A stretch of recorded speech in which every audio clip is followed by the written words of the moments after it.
Ada sebuah aturan tak tertulis dalam dunia gelap hubungan manusia, bahwa cinta yang tumbuh dari kebohongan tidak akan pernah berakhir dengan bahagia. Dan di sebuah hotel kecil di Cilacap, aturan gelap itu menagih nyawa.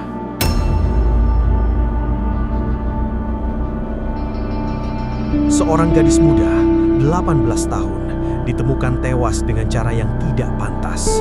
Tubuhnya dingin, terbungkus sprei, sementara pria yang bersamanya, seorang laki-laki beristri, bergeletak di lantai, berusaha mengakhiri hidupnya sendiri. Yang terjadi di kamar itu bukan pertemuan biasa. Itu adalah malam ketika cinta berubah menjadi obsesi, dan obsesi berubah menjadi pembunuhan.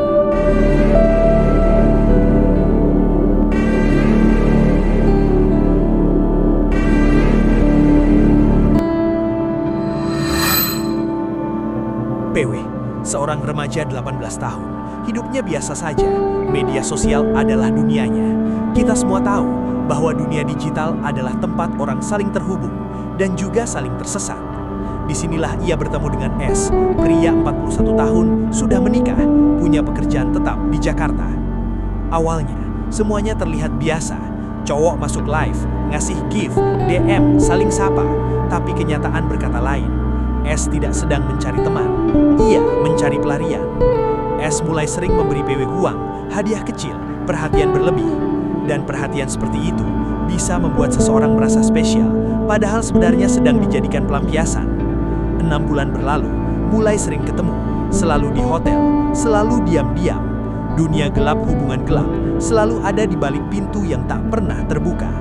Selama 6 bulan itu, hubungan mereka makin aneh. PW mulai menjaga jarak, S justru makin dekat. PW mulai cuek, S makin menuntut. Kalau kamu pernah berada di hubungan toksik, kamu pasti tahu rasanya. Salah satu menjauh, yang satu justru mengejar semakin keras. S mulai menaruh harapan untuk menikah, meski ia sudah punya istri. Harapan paling mematikan dalam hubungan gelap adalah berharap sesuatu yang tidak akan pernah terjadi. PW masih muda, masa depannya luas. Ia tidak mau masa depannya dikunci oleh pria beristri. Malam itu, mereka check-in ke hotel. Tidak terlalu mewah, tapi cukup untuk jadi tempat rahasia. PW terlihat lelah, S terlihat tegang. Malam itu bukan malam biasa, ada energi aneh di ruangan itu. Kamu pasti pernah ngerasain perasaan kalau ada sesuatu yang bakal terjadi. PW mulai membuka jarak, tidak selembut biasanya, tidak semesra dulu. S mulai merasa ditolak, dan laki-laki yang merasa kehilangan kendali bisa berubah menjadi monster. Puncaknya tiba ketika PW mengatakan, "Aku gak mau nikah sama kamu. Aku gak pernah janji apa-apa. Aku cuma merasa kamu manfaatin aku." Kalimat itu, bagi laki-laki beristri ini, bagaikan menghancurkan harga dirinya. Ego pria dewasa bisa lebih rapuh daripada kaca, dan saat retak, serpihannya bisa melukai siapa saja. Amarahnya meledak, kata-kata kasar, nada tinggi. PW mundur, S maju. PW mencoba menjauh, S menahan tangannya. PW berkata, "Minggir." Tapi emosi sudah mengambil alih, dan pada saat itulah tragedi dimulai. PW mencoba berteriak, tapi S menekan lehernya. Tangan PW meronta, oksigen cepat habis. S menekan lebih kuat, lebih keras, lebih lama. Kadang, yang paling mematikan bukan niat, tapi emosi sesaat yang tidak dikendalikan. Perlahan, PW berhenti bergerak, terjatuh di atas kasur. Sunyi. S panik, darahnya dingin, tubuhnya gemetar. Ia bingung, ia takut, ia menyesal. S mengambil spray hotel dan membungkus tubuh PW. Seolah dengan menutupi tubuh itu, ia bisa menutupi dosanya. Setelah itu, S melakukan hal yang jarang terjadi. Ia mengambil racun insektisida dan meminumnya. Apakah itu rencana atau panik? Tidak ada yang tahu.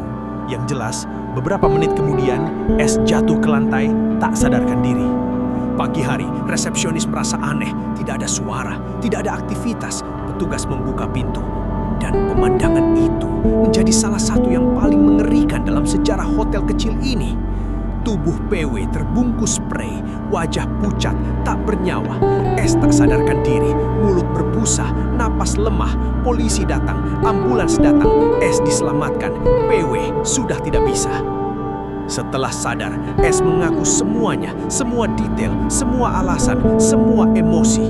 Tidak ada yang heroik, tidak ada yang dramatis, hanya penyesalan yang sudah terlambat. Kasus ini bukan hanya soal pembunuhan, ini soal bagaimana hubungan gelap, ego, dan obsesi bisa menghancurkan dua nyawa sekaligus. PW kehilangan masa depannya, S kehilangan hidupnya, dan kita hanya bisa belajar dari tragedi ini.